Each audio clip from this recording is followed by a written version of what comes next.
Olá, seja muito bem-vindo a mais uma aula. Aqui quem fala é o engenheiro William da Projetar BIM. E hoje eu vou mostrar para você mais uma etapa. Hoje é sexta-feira, né? Dia de coordenação. E aqui eu vou mostrar para vocês uma das tarefas que um coordenador de projetos BIM desenvolve, tá?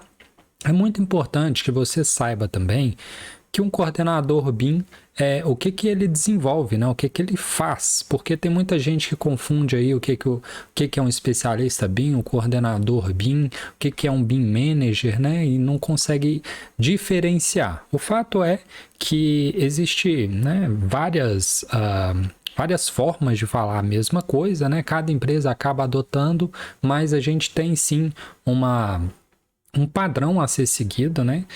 Que é o que a metodologia BIM prega. Inclusive, eu já fiz um vídeo sobre isso, eu vou deixar linkado no card aqui acima, tá? Basta você clicar lá que você vai ver a diferença entre um e outro. E que aqui nesse vídeo eu vou mostrar o que especificamente o coordenador BIM faz, tá? Basicamente, ele gerencia modelo, ele gerencia as informações do projeto, ele gerencia também as atividades, né? Ou seja, o processo BIM em si, fazendo a otimização dos recursos humanos e dos recursos financeiros, tudo isso focado em produtividade. William, de onde você tirou isso? Foi da sua cabeça? Não. Existe um BIM Dictionary, né? Que é o dicionário BIM, e ele fala exatamente isso, tá? Eu vou colocar aqui em traduzir para você ver, ó. O site é bimdictionary.com. Tá? Aí você faz uma pesquisa, né? O que é o termo BIM que você deseja procurar, e aqui já está falando, ó, o que é um coordenador BIM. É um papel BIM que combina gerenciamento de modelos, gerenciamento de informações de projeto, as atividades de gerenciamento de processos, as atividades de gerenciamento de modelos, são de natureza técnica, né? Aqui está falando um pouco mais sobre cada um. São de natureza técnica e se concentra na geração e entrega de um ou mais usos do modelo. As atividades de gerenciamento de informação do projeto focam na inclusão, precisão, detalhe das informações para atender os requisitos contratuais. As atividades de gerenciamento de processos se concentram em facilitar o relacionamento entre os participantes do projeto, ajudando a selecionar o fluxo de trabalho de colaboração, padrões de entrega e protocolos de comunicação a comunicação mais adequada para cada projeto específico ou fase do projeto. A definição de um coordenador BIM varia entre empresas e mercado e às vezes é usada de forma intercambiável com BIM Manager ou Project BIM Manager. Então, existe aí sim, né, algumas empresas trocam por BIM Manager esse coordenador de projeto, né, mas de fato existe o coordenador e ele faz exatamente o que foi dito aqui, tá? Traduzindo aí para o nosso meio de fato, o que faz esse coordenador? Gerenciamento de modelo basicamente é colocar todos os projetos integrados, né, e fazer a compatibilização, por exemplo, né? Então, isso aí seria o gerenciamento desse modelo, até mesmo os prazos de entrega, né? Então, tudo isso está focado em gerenciamento de modelo.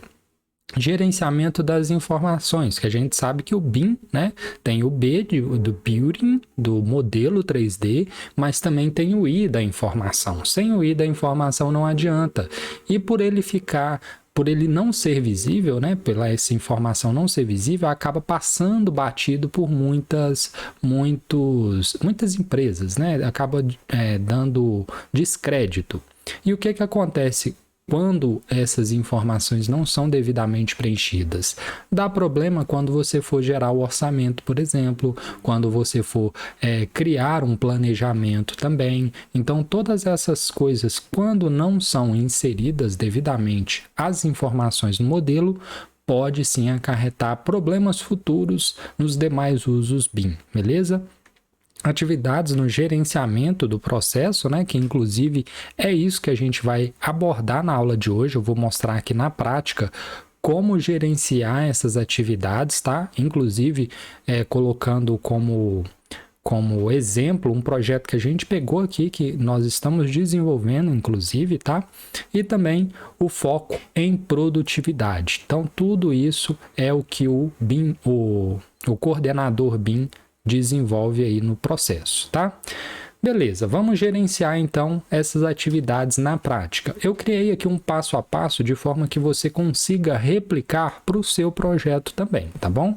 O primeiro passo é dividir o projeto em grandes milestones. O que é milestones, William? É entregas. Então, cada etapa, né, cada entrega do seu projeto, ou cada projeto entregue é uma milestones, tá?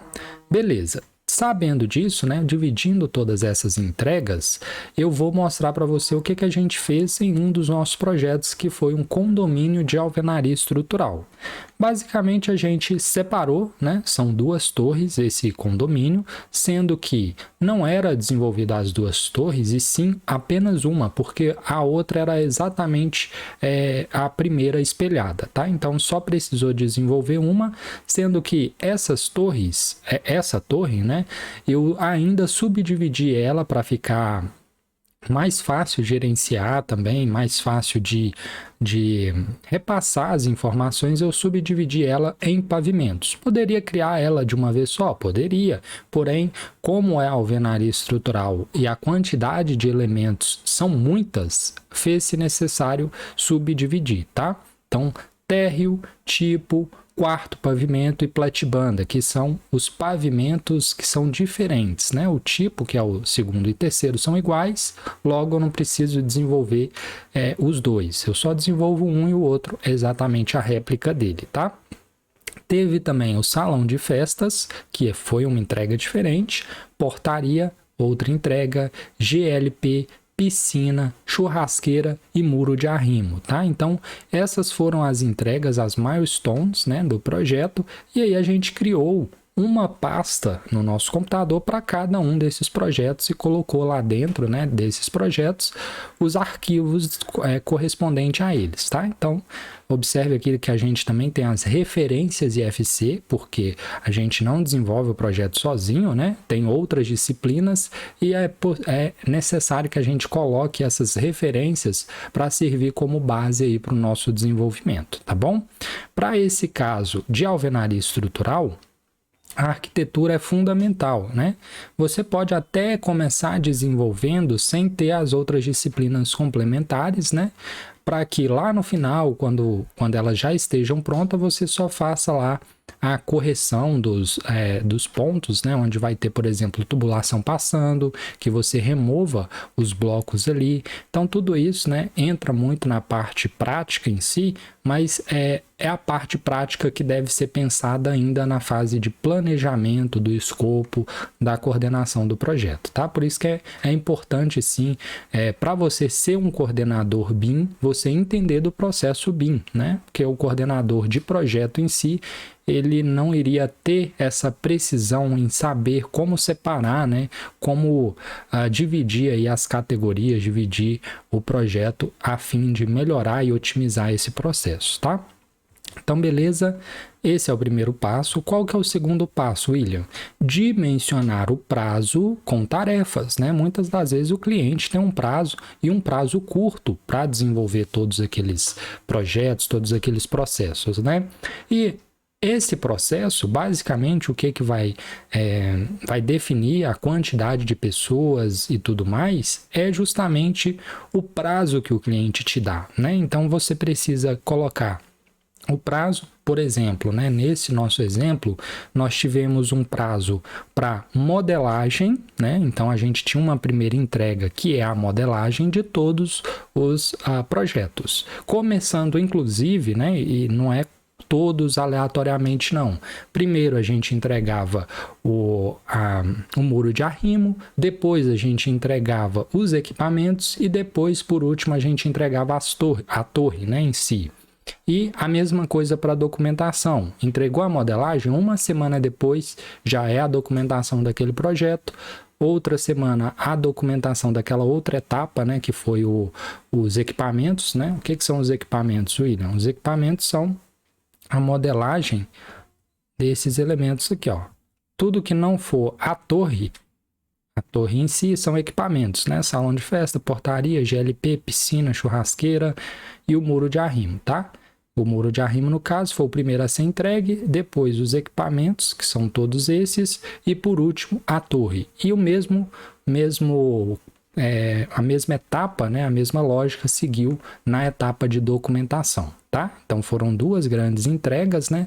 Sabendo que cada uma dessas entregas a gente teve um tipo de projeto e com base nisso a gente conseguiu dimensionar a quantidade de pessoas que conseguiam desenvolver, tá? Até então a gente desenvolveu só com duas, né? Enquanto uma ia desenvolvendo a modelagem de um, outra ia documentando, ou até mesmo desenvolvendo a modelagem de outro. Então, duas pessoas foram o suficiente para fazer esse passo a passo. Lógico que tendo um coordenador também de projeto, né? Então, além do coordenador, tem também ali duas pessoas desenvolvendo, né? Colocando a mão na massa ali naquele projeto, tá? Lembrando que quanto mais curto o prazo, maior o número de equipe, né? Então, se o prazo fosse menor ainda, ó, preciso que você me entregue para o mês que vem, eu teria que colocar mais pessoas desempenhando tarefas ali para poder dar conta do prazo, né? Mas isso é bem lógico e eu imagino que você já saiba. Então, o quarto passo, né, é criar as tarefas, criar o checklist. Então, beleza, eu preciso entregar isso e preciso entregar nesse prazo com essa quantidade de pessoas. O que é as tarefas, né? O que é que eu tenho que fazer em cada um desses equipamentos? Então, eu criei um checklist padrão para todos os equipamentos e a partir desse checklist padrão, algumas coisas que modificavam, né, a gente ia adequando para aqueles projetos, né? Por exemplo, a gente tem aqui, ó, para a etapa de modelagem, 13 tarefas. E para a etapa de detalhamento, mais 11 tarefas. E esses detalhamentos, inclusive, estão sendo desenvolvidos, né? Você pode ver aqui que já tem aí, faltam só 2 tarefas na parte de modelagem e faltam 1, 2, 3, 4, 5, 6, 7 tarefas na etapa de detalhamento, né? Então, esse checklist, para que ele o que ele funciona? Funciona justamente para quando você for corrigir o projeto, você lá e ver se o projeto, né, tem isso, por exemplo, criar primeira e segunda fiada. Você abre lá e vê. Tem a vista de primeira fiada? Ok. Tem a segunda fiada? Ok também. E grout vertical? Vamos ver se tem grout vertical em todos. Beleza, tem. E replicar as fiadas, né? As fiadas foram replicadas de todos? Sim. E as aberturas estão lá? Sim, as aberturas estão lá. E as canaletas em U também estão lá? Sim. O grout horizontal com vergalhão? Ok. Então, dessa forma, com as tarefas, né, pré-definidas, tanto a pessoa que vai modelar sabe exatamente o passo a passo que ela tem que fazer, quanto também a pessoa que for corrigir, o coordenador de projeto, sabe também o que ele tem que corrigir, como, em qual sequência que tem que ser feita, tá? Então, é basicamente dessa forma que funciona esse checklist. E o quinto passo, né, é justamente acompanhar esse processo ao longo das etapas, ver se está tudo ocorrendo bem, se teve algum problema e tudo mais, e com base nisso, né, ir fazendo aí a interface entre os outros envolvidos no projeto. Por exemplo, atualmente a gente teve que atualizar os IFCs, né, porque ainda estava na versão de projeto básico, agora já foi para a versão de projeto executivo, então a gente teve que fazer essa atualização lá dentro. Então, essa comunicação, essa interoperabilidade entre os outros profissionais, né, é uma das atividades, né, como o próprio dicionário BIM falou, é uma das atividades focadas também. Ó. Gerenciamento do processo concentra em facilitar o relacionamento entre os participantes, né? Então, é justamente essa interoperabilidade aí entre as pessoas também é uma das atividades, beleza? Bom, Então, o que eu tinha para hoje é isso. Espero que esse conteúdo tenha sido útil para você. Deixe suas dúvidas aqui sobre coordenação, que terei o maior prazer na próxima sexta estar trazendo aí esse conteúdo para você, tá? Amanhã, sábado, nós vamos desenvolver, né? Criar uma família aí do zero, uma família que você também pode dar a sua sugestão aqui de família que você tem interesse em aprender, para que a gente possa desenvolver ela aqui da melhor forma possível, tá bom?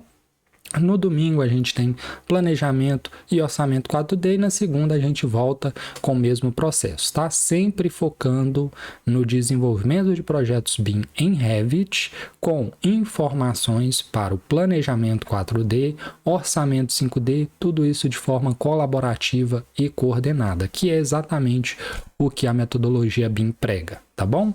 Então é isso. Não se esqueça de deixar seu like, se você não é inscrito também, se inscrever e compartilhar com aquele amigo seu que eu tenho certeza que vai, né, fazer bom uso dessa aula, tá bom? Muito obrigado, até a próxima.